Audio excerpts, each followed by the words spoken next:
Assalamualaikum warahmatullahi wabarakatuh. Perkenalkan, nama saya Syahwa Adindasari dengan NIM 0567854559 akan mengumpulkan tugas video yang ketiga. Nah, langsung saja kita ke pertanyaan pertama, yaitu menjelaskan perubahan proses adopsi dan proses difusi, serta memberikan contoh dari proses masing-masing. Yang pertama, adopsi inovasi dalam penyuluhan. Pada hakikatnya, adopsi dalam proses penyuluhan diartikan sebagai proses perubahan perilaku baik yang berupa pengetahuan, sikap, dan keterampilan pada diri seseorang setelah menerima inovasi yang disampaikan penyuluh oleh masyarakat sasarannya.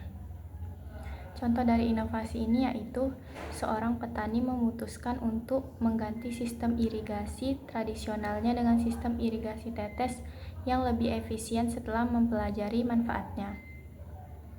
Sedangkan proses difusi inovasi pertanian merupakan suatu proses penyebaran inovasi di antara petani sehingga jumlah mereka yang mengadopsi inovasi tersebut menjadi besar. Contoh dari inovasi ini yaitu setelah satu petani mengadopsi sistem irigasi tetes, petani-petani lain di desa yang sama melihat keberhasilan sistem tersebut dan akhirnya memutuskan untuk mengadopsinya juga, sehingga inovasi tersebut menyebar ke seluruh komunitas. Nah, kita lanjut ke pertanyaan kedua. Upaya-upaya yang dilakukan diantaranya yaitu 1. Melakukan diagnosa terhadap masalah-masalah masyarakat serta kebutuhan nyata atau real need yang belum dirasakan masyarakat. 2.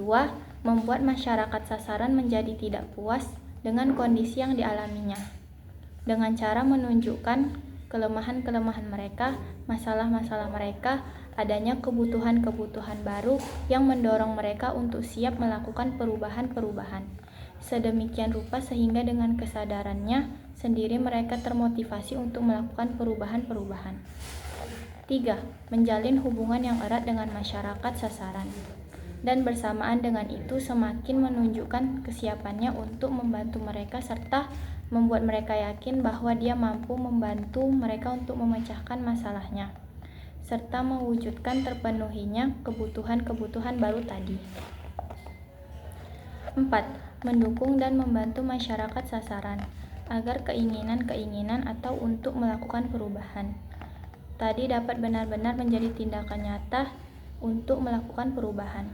5. Memantapkan hubungan dengan masyarakat dan pada akhirnya melepaskan mereka untuk berswakarsa dan bersuadaya melakukan perubahan-perubahan tanpa harus selalu menggantungkan bantuan guna melaksanakan perubahan-perubahan yang dapat mereka prakarsai dan dilaksanakan sendiri. Selanjutnya ke pertanyaan ketiga, yaitu salah satu jenis pendekatan penyuluhan adalah penyuluhan partisipatif. Mengapa disebut partisipatif? Penyuluhan partisipatif disebut demikian karena menempatkan masyarakat sebagai pelaku utama, bukan penerima pasif, dalam seluruh proses penyuluhan mulai dari perencanaan, pelaksanaan, hingga evaluasi. Karakteristiknya adalah masyarakat secara aktif menganalisis masalah, merumuskan kebutuhan, dan merencanakan serta melaksanakan tindakan penyelesaian bersama.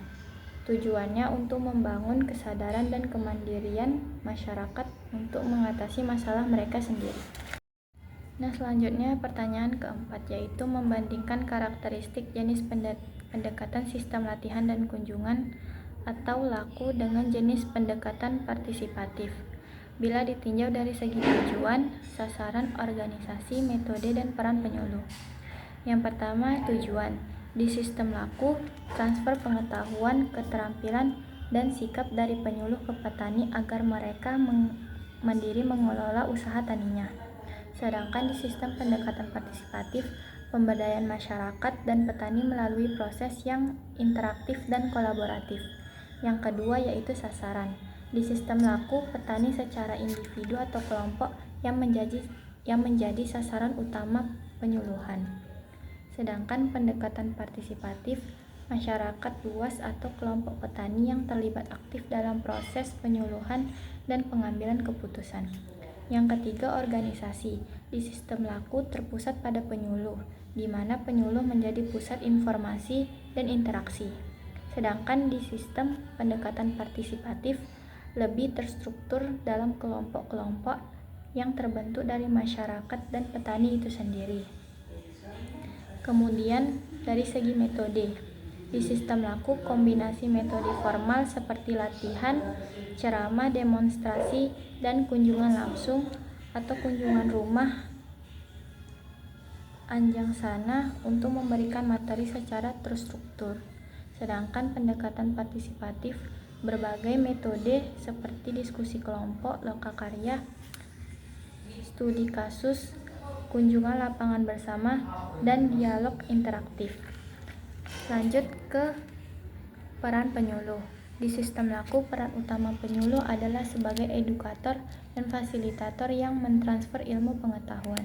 Sedangkan di pendekatan partisipatif, peran penyuluh lebih luas sebagai fasilitator, motivator, dinamisator, dan partner bagi masyarakat dalam proses pembelajaran.